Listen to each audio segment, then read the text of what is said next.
Ben Turner was a 22-year-old man who lived in a small town in Ohio. He had just finished community college and was looking for his first full-time job. He had dreams of moving to a big city, getting a nice apartment, and working in tech. But like most dreams, it needed money, and Ben didn't have much.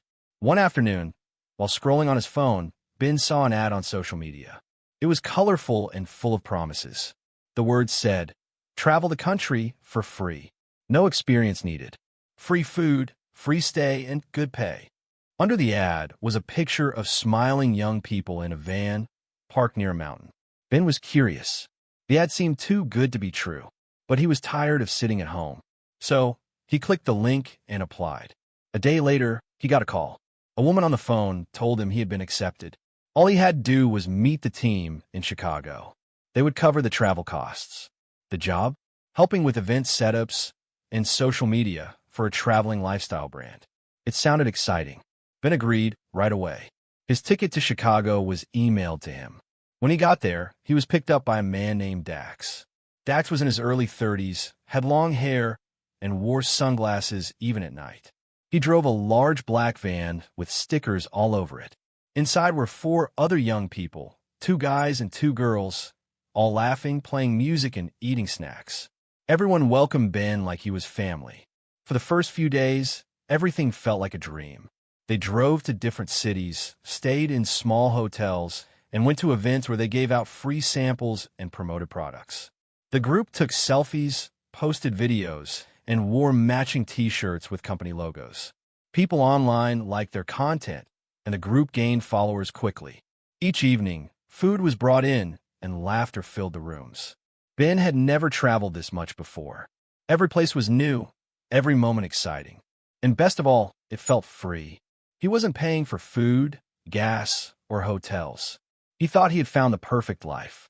But after about 2 weeks, things started to change. The group arrived in Texas, and the jobs became harder. They were told to carry heavy boxes, build event booths in the sun, and stay up late editing photos and videos.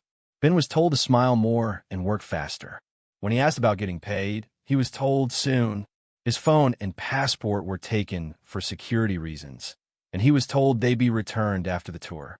When he asked again about money, he was told the brand was growing and that everyone was part of something bigger than money. Ben started feeling uneasy. He noticed that the hotel rooms were now smaller and not very clean. Sometimes they slept in the van. Meals became cheaper, mostly instant noodles or fast food. Dax still talked big, but often disappeared during the hard work.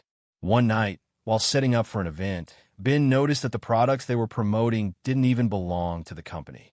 They were fake, cheap items with copied logos. When he brought it up, the others told him to stop asking questions. Later that week, a police officer came to one of their events. He asked Dax for permits and business papers. Dax laughed and talked fast, then quickly packed up the van. The group left the area that night without saying much. Ben was now scared. He wanted to go home, but he had no phone, no ID, and no money.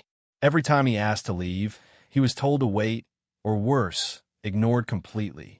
It became clear that this free ride was not free at all. It was a trap.